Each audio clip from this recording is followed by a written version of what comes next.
Hey guys, I hope you're doing well. I know this video might be kind of random or come out of the blue, but that's kind of why I'm posting it on my second channel. I don't really expect a lot of people to see it.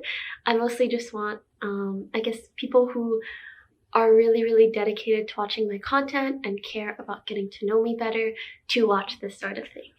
So basically, I wanted to make a video talking about the last year, partially as a sort of self-reflection for myself, and partially, as I said, to open up to some of you guys, because one of my goals for 2020 is to feel more connected to my community, and I feel like I can only really do that by opening up. And I'm not really used to that because the type of content that I make is typically lighthearted or energetic, and it's about gaming and stuff. But I still want to be able to create these other kinds of videos for people who are interested in getting to know me better. So let's start with the beginning of the year. So at the beginning of the year, I had a bit of online difficulties in terms of what some people were thinking about me or just stuff like that.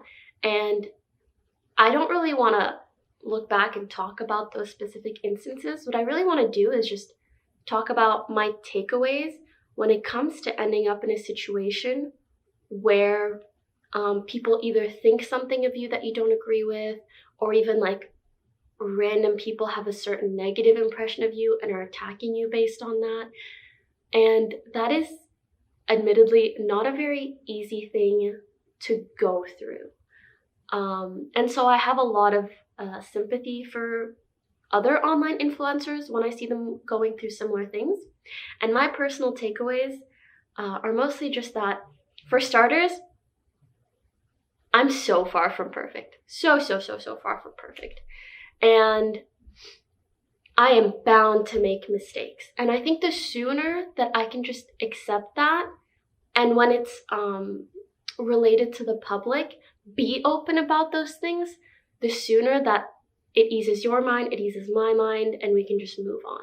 Especially because a lot of things that stir up online controversy can be solved pretty easily.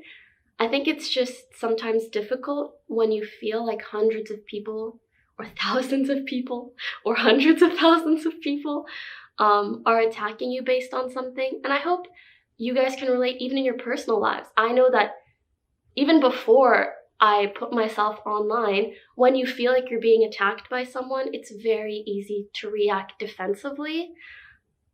And if anything, it's pretty natural, but it doesn't actually get anything done.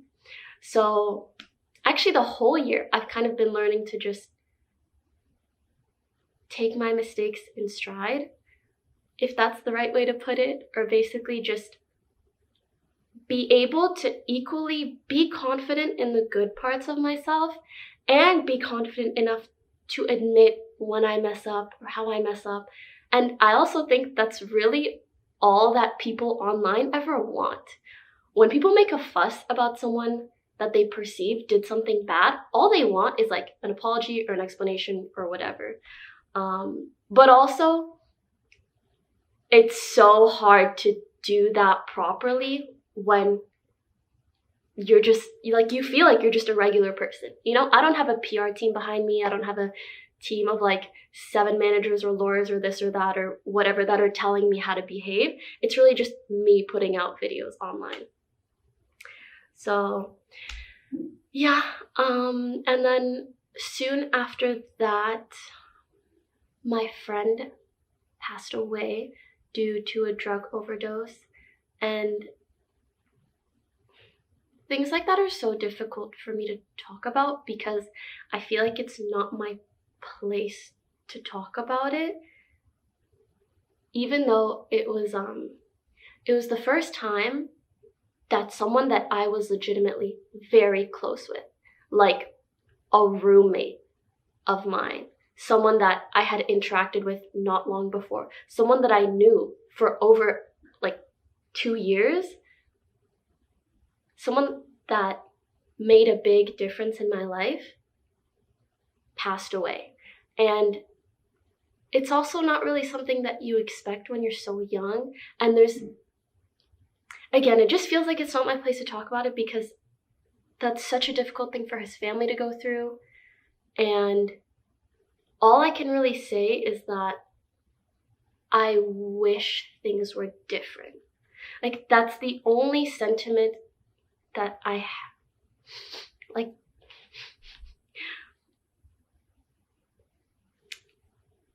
that's really the only thing that I feel very confident in saying. I just feel like there were so many possibilities for him. He had so much potential, and for it to end this way is just so sad and tragic. But I did have one small good takeaway, which is that I learned a bit about my personal grieving process. And I'm someone who typically likes to deal with things privately and then talk about it publicly if I ever do become comfortable enough to want to do so. And this was really something that I let myself process for a couple days. But then actually when I talked about it with you guys, I felt so much better.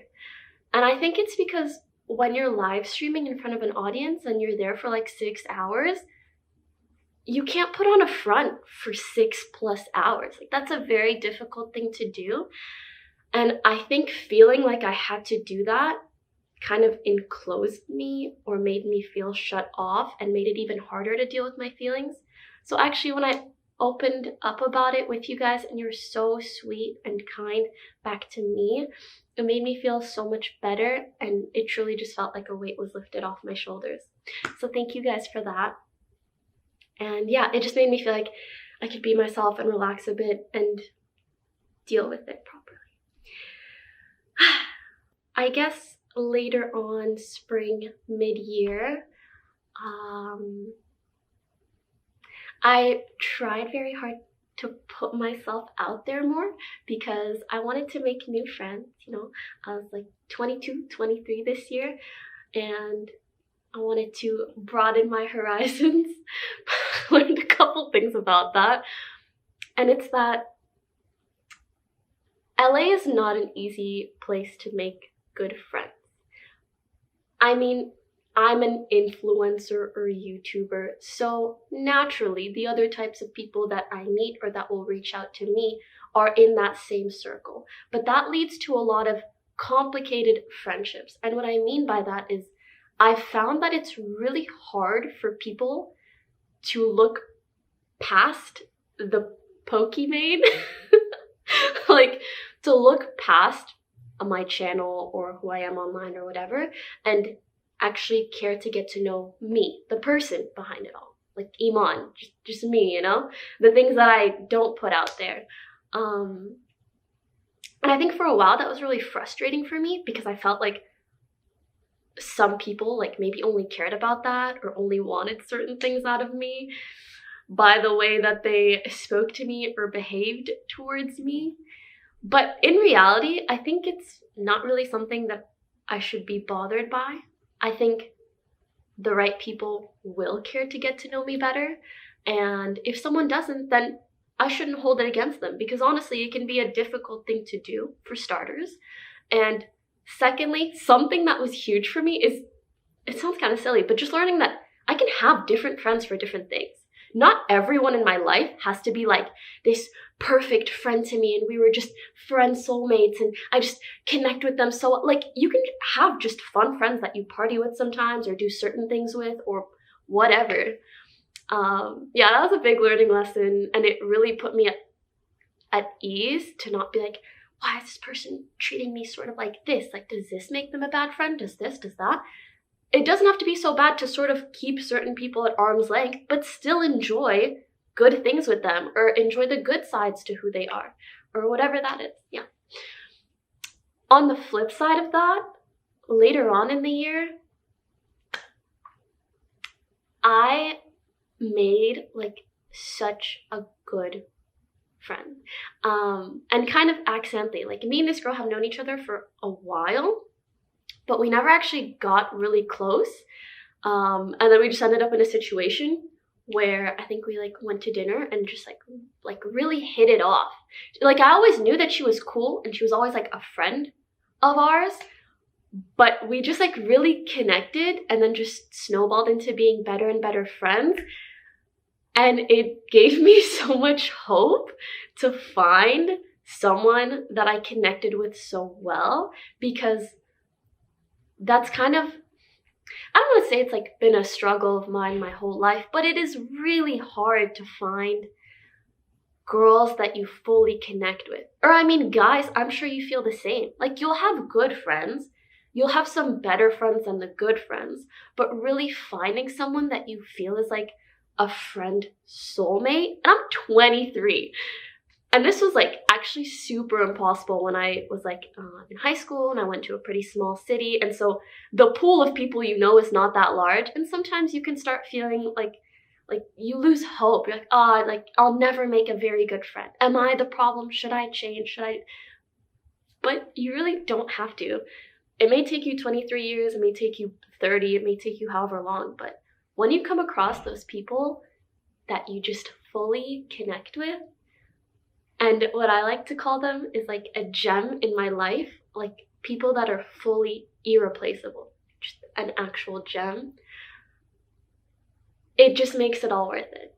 So yeah, if you're in that position and you maybe feel like you don't have perfect friends, maybe you have some good friends, but you don't feel that connected to someone, don't worry, still enjoy those good moments with people, regardless of how much connection you feel you have. And just know that there is 100% someone out there for you to be very close with and feel fully yourself with. I think that, and that's like a two-part struggle. It's hard to find those people, and it's hard to fully be yourself with someone as well. So yeah. This year, I also learned quite a bit about boys, but not too much. I don't really like to talk about boys, but what I'll say is boys is like girls and friendships and everything. I think the most important thing to get to know people with no drama, no issues, no whatever, is just being transparent and respectful. And that goes such a long way. If you ever want to get to know anyone, be transparent, be respectful. If you don't know how you feel about someone, if you don't know if things will go anywhere, if you feel like they might have done something that maybe bothers you, but you're not trying to talk about it. Just be open, honest, and vulnerable. That's so difficult, but it pays off so much. Being vulnerable, and I know it's hard because everyone is afraid of getting hurt, but I think kind of a safety net you should have for yourself is when you decide to be vulnerable with someone else, think like, if someone is really nice and respectful, then they will treat you with that same respect back, and you shouldn't be hurt. And if they do take your vulnerability as weakness, or they respond in a way that is hurtful, just know that that's them lacking that respect for you as a human being. Oh my god, this year I had the worst skin of my life, and I was thinking of making a video entirely on like my skin journey. I don't really know if people really care about that, but it was the first time in my life that I had like bad skin. And you know how there's things you like about yourself and things that you don't like about yourself? Skin was one of the things that I did like about myself, and then the good Lord was like, nope. And so that is like quite a hit to your confidence and your self-esteem. And I think that that was a huge thing that I struggled with in the middle of the year, especially living in LA where everybody looks like Facetune perfect all the time. And especially when you meet new people that are outside of your scene, it's like, oh, are you like gonna get this done? Are you gonna get filler? Have you gotten filler? Like, maybe, and like to each their own. But I learned that that is not me at all this year. That's really something that I learned, because I went through a phase where I actually don't really know what sparked this, but I became a lot more insecure than I was before. Like, I started worrying about things that I never worried about before. Some things that, sure, people online comment about a lot. Some things that literally no one, and I've been on the internet 6 years, if there's something not right about me. Someone's talked about it. There are things that nobody has ever mentioned that I started becoming insecure about. And that was not a fun time. I'm laughing about it now, but back then I was crying about it. But it just feels so relieving to look back and think, I felt so bad and insecure then, but it passed. And I did not have to do something drastic physically to make it pass. I just had to take care of myself, learn to love myself, as difficult as it is. Do those cheesy things like tell yourself you love yourself, focus on the things that you do like, and the things that you don't like, it's okay. I'm human. People aren't meant to be perfect, in my opinion. And I almost, I tried to see it as like a character building challenge. Instead of trying to like fix my issues, I was like, oh, brain, I'm gonna make you deal with it and accept myself for who I am.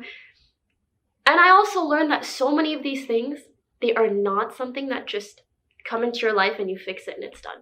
Self-esteem is not something that you struggle with once and then you're good forever. It's forever going to be a roller coaster. And it's just about learning those habits that will make it more of an upwards roller coaster than a downwards roller coaster. And I think this whole year gave me a newfound prioritization of happiness. It doesn't matter that much how much money I make. Whether I make 10%, 20% more than I could have, or should have, or would have, or whatever. It doesn't matter if people think a certain thing of me or not, or I have more or less haters or whatever. What matters the most is my own happiness. And what makes me happy, the people that love for me, my family, how confident I am in myself. A lot of these things are not directly correlated to these outside factors. Of course, I mean, past a certain point, like it's so easy to say money doesn't matter when I am so lucky to be making however much I am making.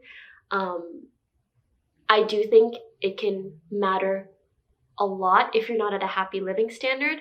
But I promise you, if you have a roof over your head, if you have enough money to eat, if you're good, making more and more and more isn't going to make you more and more and more happy.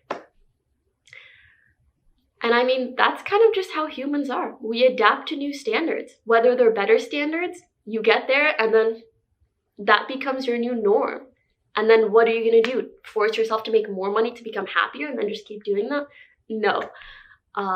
Instead, yeah, I just have a newfound appreciation for maintaining the things that make me happy. Really caring about the people that I care about in life and treating them well. And knowing that that is the biggest return on any investment that I can have. Happiness and health. The end of the year went by so damn fast. Like, actually so damn fast. Oh, this year, I think I also learned how to cut off people a bit better. And I learned how I want to manage future friendships or relationships. Yeah. I think it can be really difficult because so much of my life is public.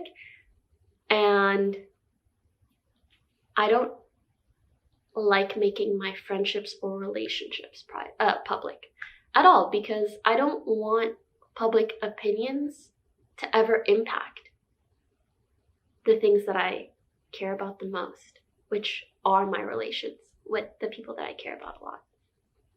Some of them I'm kind of forced, like the people that I really care about in the house, we make content together, so that kind of has to be public. But there's a large private side to all of that I like to keep private. Because it's so close to my heart, I don't want anyone to attack it. I hope that makes sense. And I think I'm happy leading a life like that. And it's also a very hard thing to balance though, because I want to let you guys in and I want to feel very connected to you, but I also don't want, like, it's also hard sometimes because, as I said, I don't want people attacking things that I care about so much. So I think that's still something that I will continuously learn. End of the year, I just feel so grateful to have like 3, 4 gems in my life and a lot of really good friends. And I'm grateful that I learned quite a bit in the last year. I feel slightly confident and slightly like I know nothing. But I think it's good to realize that there's still so much more for me to learn. So much. Like I feel equally naive and knowledgeable, which I think is probably how I'm going to feel forever. Because that's life.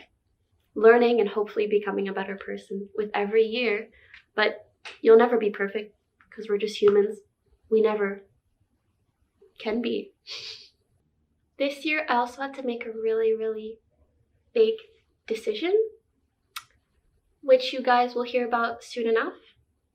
And I think I'm really glad that I made it when I did, because I feel like it was at a point where I really understood what I cared about or how I value certain things in my life. So I'm so sorry if that or any of the video was vague.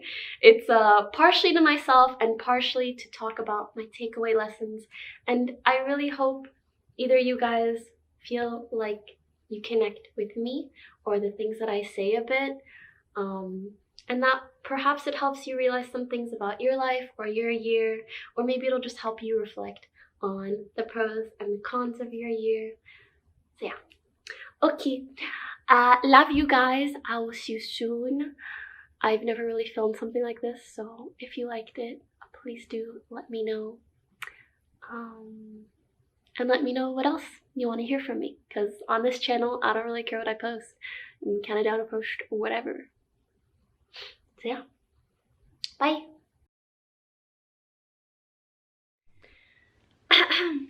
Sorry, my battery died, but there is one last thing that I want to mention.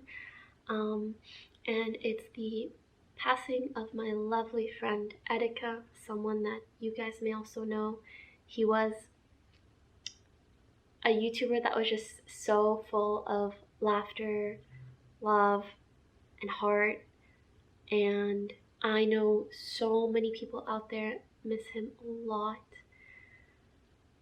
And again, not something that even I feel I should talk about much, but there is something small that I want to talk about because I feel like it could be a good takeaway for some of you. And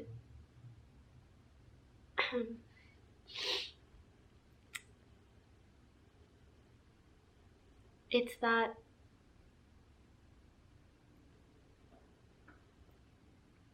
basically before he passed, he made a quick video mentioning a few people. And I was one of the people that he mentioned. And I had met him perhaps a couple times, and we had spoken a bit via DMs.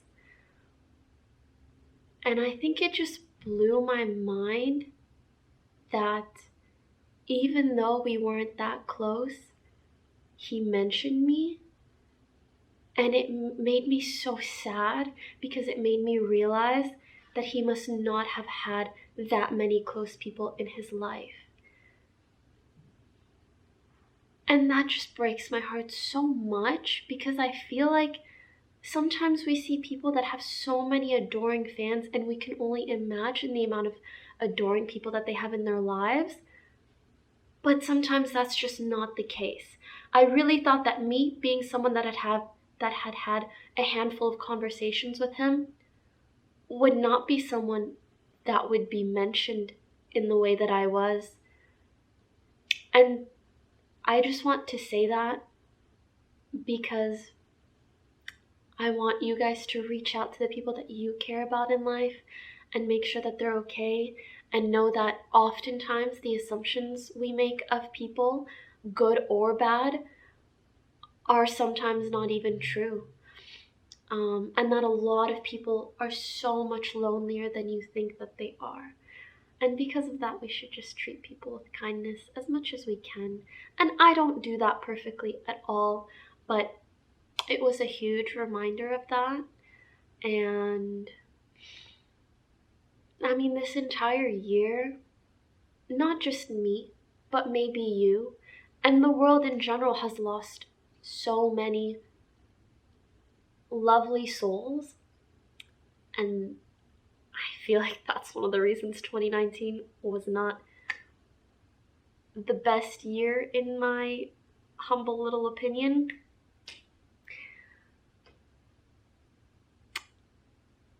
And so I'm just sorry for not just my loss, but everyone's loss, perhaps your loss of someone. And yeah, I'm sending you guys love. I hope that through good times and bad times, we remember the good and have positive takeaways from the bad, and that we learn from it and grow and become better people. Yeah. Much love. Bye. I'm in front of a camera for like 6 hours a day, and I film videos pretty frequently, but I rarely ever sit down and talk to a camera, and I don't know why. It's a little nerve-wracking. I'm not really used to this, but I will do my best. So probably not many people will see it. My cat is knocking on my door. Do you see her little feetsies? And yo, my boo-boo. Love you. But yeah, one of the things that I want to do in the upcoming year is... Girl, I know I told you this a couple times, but like, let me talk to you, shit. Please don't yeet my tripod. Please, Mimi, don't. She's actually knocking over my tripod because she's like snuggling it. I wish you guys could see this. Holy. Personal level, I actually, she won't stop cuddling the tripod. It's so cute, but also, please stop. Sorry, I have quite the stuffy nose today, which sucks because I really wanted to film this today, but nothing will stop me when I'm determined, not even a stuffy nose. And I'm not gonna pick my nose on camera. And I think that balance of things is really hard. Not just, really, dog, we gonna do this. At the end of the day, most situations, okay, let me explain. Okay. Also,